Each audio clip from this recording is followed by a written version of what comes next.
Okay, so this is part 2 of my singing vlog. Today I thought I'd concentrate on a muscle called the diaphragm, which sits just below your lungs, really. I love how it always talks about the xiphoid process, but that's actually part of your sternum.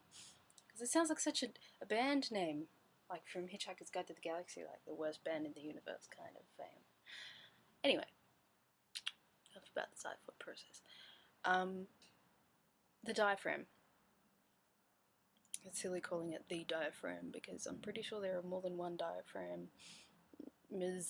in the body. I'd like to call it a diaphragm, but it's just commonly known as the diaphragm. I guess it's the best known or something. It sits below your lungs, as I said. It's kind of shaped like this, and it's a muscle, so it contracts, and it powers the breathing. So when you're singing, it gives you a lot of power, and you can tell if you're using the diaphragm if you get a movement just below there. It actually takes quite a bit to power, and if you're using it properly, your shoulders shouldn't move. Anyway, I'm not very good at it, and I never have been, but I've been a singer for a long time. And so I'd like to concentrate on it since my exam is coming up. Anyway, I'm sure you've heard an old school teacher saying, use your diaphragm, before, either on TV or in person, whatever. Anyway, I struggle using my diaphragm, even though I've been doing private lessons since about 13.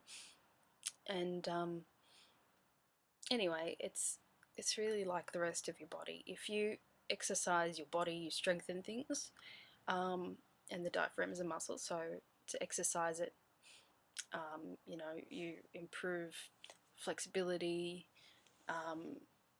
power, whatever. You get stronger. It makes sense. So anyway, I read something in a textbook a couple of years ago that said use your diaphragm a lot when you're using a woodwind instrument. You really have no choice in the matter. So I managed to get my hands on a clarinet. Now these things are an absolute bugger to get a sound out of, I can tell you now. But I figure it really, getting a sound out of it managed to improve my technique a little bit, or it at least warms you up. Most people can't get a sound out of the clarinet when they pick it up for the first time. I couldn't initially, and it takes a lot of practice to be able to get a sound out of it, but I'm not really a clarinet player, but I can get a little bit of sound.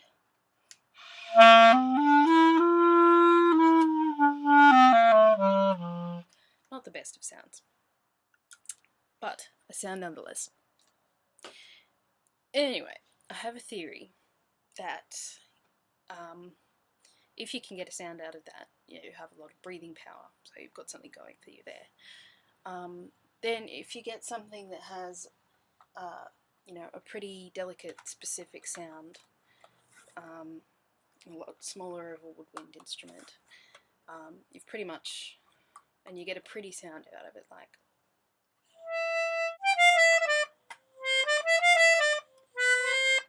you've mastered the dynamics, because you've got the power, but you've got the really specific kind of flexibility, delicateness there. So that would be perfect for singing. I think I've kind of realised what they mean by I need to practice. All the girls' luxuries are my necessities. So I feel but even what the door is for, rob him out of the roll call and out of your dreams. Some love came through.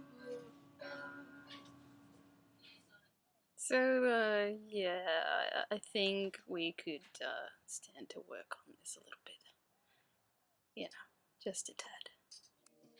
Also on the Imogen front, yeah, it's really kind of hard to sing when you're upside down.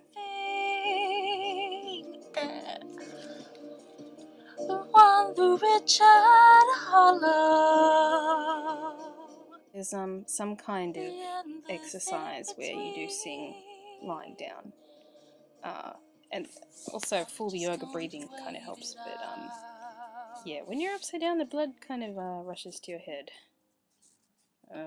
Blood. Another thing I've noticed about Imogen songs is they tend to be really heavy diaphragm working songs. Baby behave when we stop this right away. I think I have a goal, maybe to be able to sing Canvas by the end of this, at least properly.